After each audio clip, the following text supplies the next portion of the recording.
Salut, c'est Stéphane de Subpassion, bienvenue dans cette nouvelle vidéo.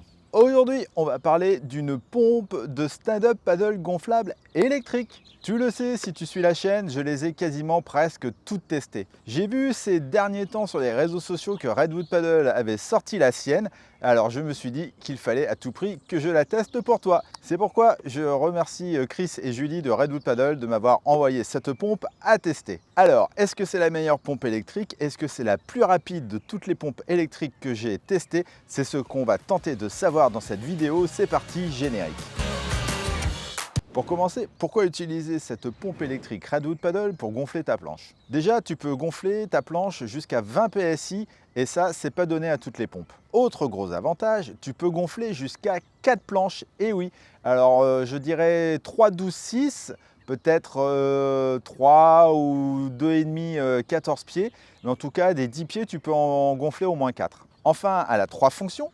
Elle marche sur batterie, elle marche sur la prise secteur et elle marche avec la prise allume-cigare de ta voiture, même si sincèrement on en trouve de moins en moins sur ces dernières. Quelques caractéristiques concernant cette pompe électrique de stand-up paddle gonflable Redwood Paddle. Le gonfleur fait 32 cm par 18 par 9. Il pèse 2 kg et se vend 119 € à l'heure où je te parle. Et pour le moteur, c'est du 120 watts en 12 volts et 13,5 ampères. Maintenant, unboxing. Ce gonfleur est vendu dans un sac de transport avec des velcro en dessous et une poignée de portage. À l'intérieur, tu as le tuyau, le chargeur, la notice en anglais, les différents embouts, les joints infusibles et un petit chargeur. Alors, comment le charger et comment le brancher? En premier, si tu veux gonfler ta planche et que tu es en vadrouille et à côté de ta voiture, tu peux brancher le gonfleur directement sur la prise allume-cigare. Tu en as une intégrée au gonfleur et pour cela, il suffit d'ouvrir la petite trappe comme tu peux le voir. Et tu le branches à ta voiture et c'est parti.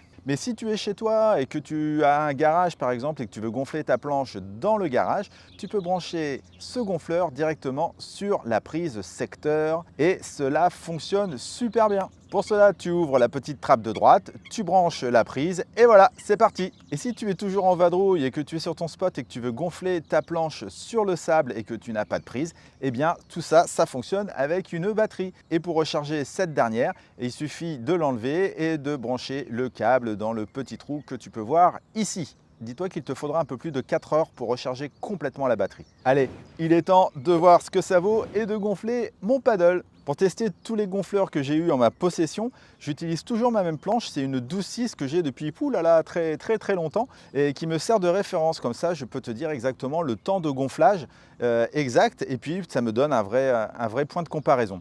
Pour commencer, tu prends le tuyau, ensuite tu as une entrée inflate pour gonfler et une entrée deflate pour dégonfler. Là, on veut gonfler, donc je mets le tuyau dans inflate. En fonction de la valve, tu devras adapter ou pas le joint, donc fais bien attention à ça. Tu as aussi différents embouts à ta disposition si jamais tu veux gonfler autre chose qu'un stand-up paddle. Pour l'allumer, tu appuies sur le bouton du milieu et tu as deux options, batterie ou secteur et prise allume-cigare. Là, on va tester avec la batterie. Sur l'écran, tu as uniquement la pression voulue. Si tu veux voir la charge de la batterie, il faut cliquer dessus. Le bouton du milieu va te servir à passer des PSI au bar et avec les boutons plus et moins, tu choisis ta pression voulue jusqu'à 20 PSI. Je l'ai mis à 15 PSI cette fois-ci parce que c'est à 15 PSI que j'ai toujours testé toutes mes pompes. Maintenant, on branche l'embout du paddle en mettant bien le bitonio du milieu en position haute et pas en position basse, qui est la position de dégonflage. Pour gonfler ta planche, il ne te reste plus qu'à appuyer sur Start. Au début, la pompe se met en mode soufflerie et au bout de quelques PSI, elle se met en mode pompe haute pression. Sous la pompe, tu as des caoutchoucs qui font qu'elle ne bouge pas dans tous les sens et qu'elle reste bien à sa place. Alors, maintenant, tu veux savoir exactement le temps que j'ai mis pour gonfler cette 12,6 par 30 par 6? Eh bien, figure-toi qu'il m'a fallu 6 minutes 30. Oui, tu as bien entendu, 6 minutes 30. Avec le dernier modèle Airbank, il m'avait fallu 7 minutes 30, donc 1 minute de plus. Avec le modèle précédent, 8 minutes 10. Et avec le modèle d'il y a 2 ans, 11 minutes. Donc, bravo Redwood Paddle, cette pompe, c'est aujourd'hui, je peux le dire, la plus rapide du marché. Et une fois à la bonne pression, elle s'arrête toute seule. Alors, je me suis pris la tête à gonfler et dégonfler plusieurs fois ma 12,6 et j'ai réussi à la gonfler 3 fois sans aucun problème. Après, la 4e fois, j'ai pas réussi à aller jusqu'au bout, mais peut-être que j'avais pas bien rechargé non plus entièrement la batterie. Donc en tout cas, dis-toi que tu peux sans problème gonfler 3 planches 12-6 et peut-être 4 planches en 10 pieds, quoi. Mais bon, c'est complètement génial. Bon, après, la pompe, hein, tu as vu, elle est un petit peu plus grande que la Airbank, par exemple. Mais en tout cas, voilà, ça fait le job. Alors les plus de cette pompe Redwood Paddle, alors le fait d'avoir une pompe 3 actions, c'est-à-dire allume-cigare, prise secteur et sur batterie, ça c'est assez rare sur ce genre de produit. Une pompe qui gonfle jusqu'à 20 PSI, ça c'est cool aussi parce que même si, bon, on va plutôt mettre 18 PSI pour dire d'être bien, mais c'est quand même super génial. Et puis bah voilà, la rapidité, c'est aujourd'hui la pompe la plus rapide du marché que j'ai pu tester. Alors tu sais que j'aime bien aussi donner des axes d'amélioration sur tous les produits que je teste parce que je le dis toujours, le produit parfait n'existe pas. Le fait d'avoir une pompe noire, bah, c'est peut-être un peu stylé et puis en plus il y a un peu de rouge. Mais par contre le problème c'est que si tu la gonfles en plein soleil, déjà que la pompe chauffe, mais avec le soleil et le noir, la pompe elle chauffe encore plus.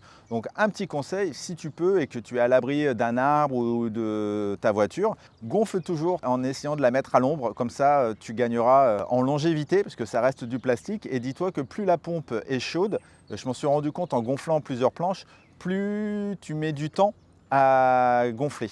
Voilà. Donc si tu la laisses en plein soleil, je vais dire par exemple, ta première planche, tu vas mettre 6 minutes, ta deuxième planche, tu vas mettre 6 minutes et 20 secondes, la troisième 6 minutes et 40 secondes. Donc voilà, prends bien ça en compte. Après, le bruit, hein, toujours le bruit, à quand une pompe silencieuse, ça je sais pas, ça arrivera peut-être un jour. Ensuite, bah, Redwood Paddle, c'est une marque française, mais je trouve ça dommage que tout est écrit en anglais dessus. Donc même les petites indications, donc Redwood Paddle, si vous avez des petits stickers à mettre en français, ça serait un petit plus. Après, c'est vrai que j'ai eu ça sur d'autres pompes. J'aime bien aussi l'option d'avoir une prise USB sur ce genre d'accessoires. Comme ça, si tu as un téléphone ou si tu as une GoPro ou autre, ça te sert de power bank et tu peux recharger tes autres accessoires. Donc ça, c'est une petite option que j'aimerais bien voir sur la prochaine version. Enfin, c'est quand même un budget, mais là, on arrive quand même à un temps de gonflage assez rapide et ça te fait moins de temps de préparation pour aller naviguer et donc plus de plaisir sur l'eau. En conclusion, cette pompe électrique Redwood Paddle 20 PSI est aujourd'hui une des meilleures pompes que j'ai pu tester, je peux le dire et l'affirmer. C'est un achat pratique et tu ne seras pas déçu, ça c'est sûr. Voilà, c'est terminé pour cette vidéo, j'espère qu'elle t'a été utile. Si c'est le cas, je t'invite à liker et à partager. Et quant à moi, je te dis à très vite pour de prochaines vidéos. Bye bye.